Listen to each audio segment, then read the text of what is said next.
Čus čau, tady Vado. Já vám vítám u dnešního videa. Dnes to bude zase další ochutnávka. A dnes to budou tyhle banánovo-karamelové mimoňové muffiny. Jeden je takhle banánovo-karamelový a jeden je karamelový.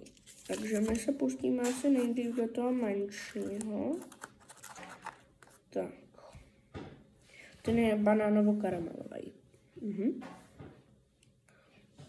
Takže je pěkný docela. Já ho jdu ochutnat.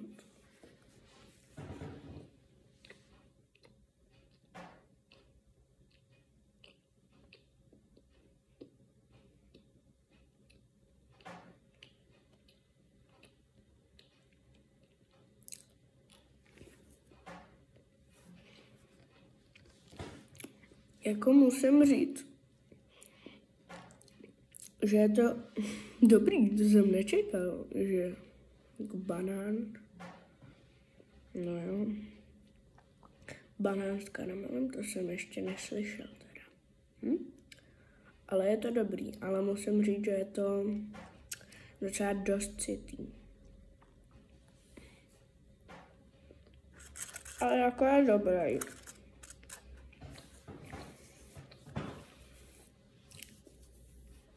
Jo a mimochodem, těšte se na odpoledne, tam budeme ochutnávat takhle ten Rick a Morty drink. Mělo by to být sladký hrozno. By mělo být. Tak my se ještě vrhneme na ten karamelový teda. A ten jsem docela dost zvědavý.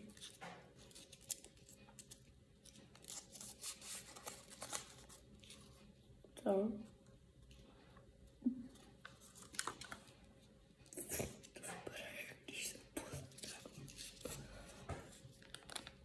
Jo, fuj. Jako vypadá docela dobře, akorát já nechci jíst hovno. Ježišmarja, diváci, koukejte se na to. To je prosáklý i z druhé strany takhle. Nechápu.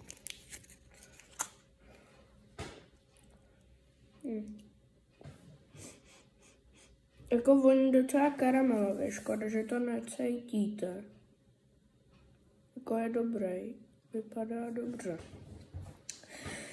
Jdeme na to. 3, 2, 1.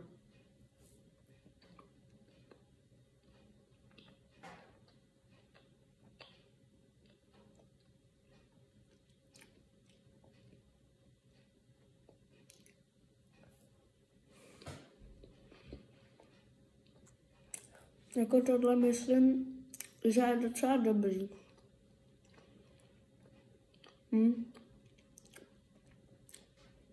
Myslím, že je to jako dobrý tohle. Oba jsou stejně dobrý. Jako nemá to moc chuť, ale je to dobrý. Doporučuji oba dva.